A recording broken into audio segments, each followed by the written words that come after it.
Hi, I'm Dr. Eric Cobb of Z Health Performance. Today we're finishing up our kind of high payoff spinal series.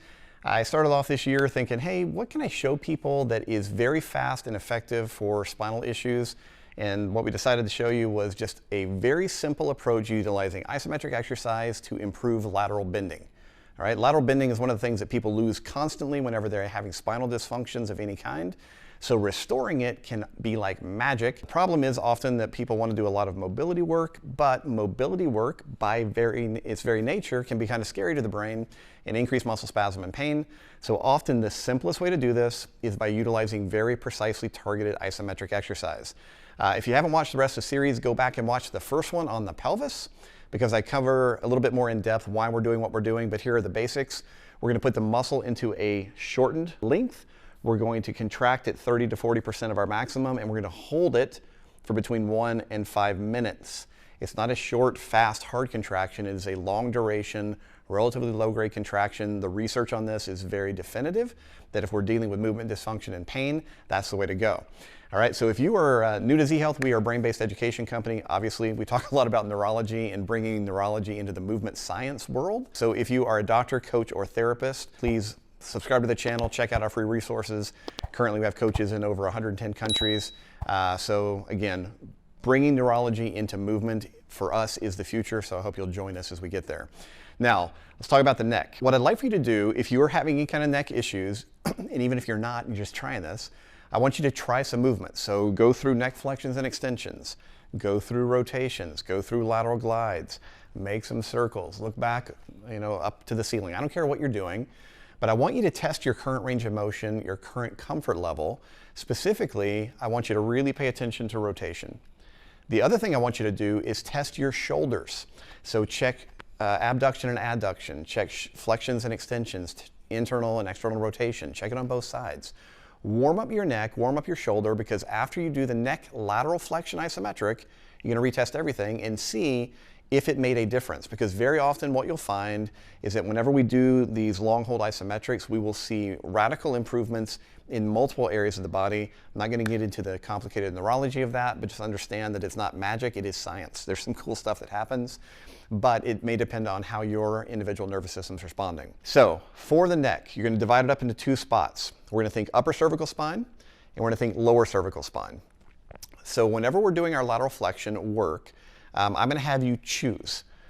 If, let's say, you've been having a lot of headaches, a lot of kind of chronic upper neck tension, muscle tension, you're going to focus on the upper cervical spine. Here's how you're going to do it. You're going to think about the middle of your ear, and if you reach to the back of your neck, you're going to find, as you come down from the skull, you're going to find a big bump there. That's typically the spinous process of C2.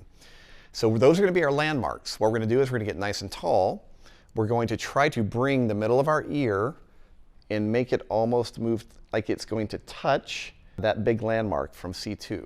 So you can see it's actually a very kind of tight upper cervical lateral flexion. Now, this is an isometric exercise in a short length, just holding it here. But remember, we need to reach 30 to 40% of our maximum. So how do we do that? Well, we're going to either use our hands for resistance, we can use a band for resistance, we can also take a ball or a pillow or a very compliant cat or something, put it on our shoulder and press into it. I don't care what you choose. For the sake of the camera, it's easiest for me to show with my hand. So again, middle of my ear to C2, I'm going to do this lateral flexion. Now I'm going to reach up and I'm just going to give myself a little pressure, basically trying to push my head to the opposite side. So now I'm able to build up some tension in that isometric position. Again, I have to keep thinking about my ear to C2, otherwise I will start to drift down.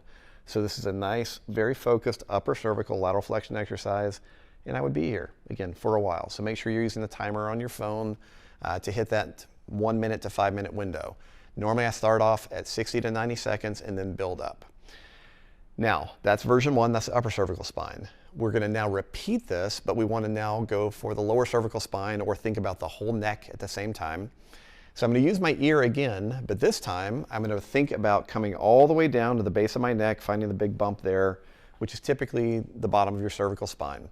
So now I'm going to do a lateral flexion, which looks much more arched.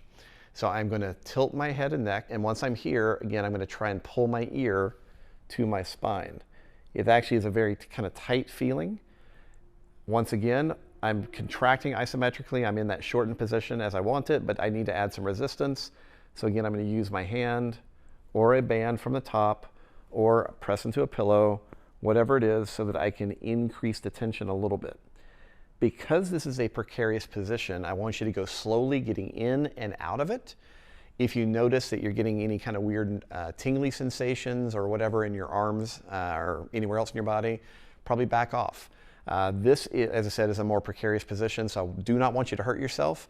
So if you get there and you feel anything weird at all, back off. Don't go to such a deep range of motion, and maybe don't use any additional tension. Just see if you can gently work on contracting, pulling the ear toward that landmark at the base of your neck, and that may be enough for you in the beginning.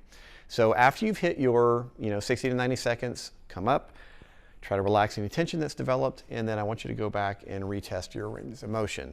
In most cases, what you will find is that almost everything will feel more free. And what most people will tell me is, hey, I woke up, my neck was really stiff. I can't turn my head. We do this little movement, and then all of a sudden they're almost back to normal. So it works very, very well for a lot of these little muscle spasm issues that you may run into, as well as more chronic issues like headache. All right? So lateral bending, vital thing for us to restore throughout the spine. We've been through now several videos looking at the pelvis, the lumbar spine, the mid-back or thoracic spine, and now the neck. Make sure to kind of keep these in your armory because they are easy to do. The parameters don't change. They're very easy to remember. And so I think you'll find these really useful as you go forward through the rest of the year. All right? I hope you enjoy, and hopefully it works really well for you.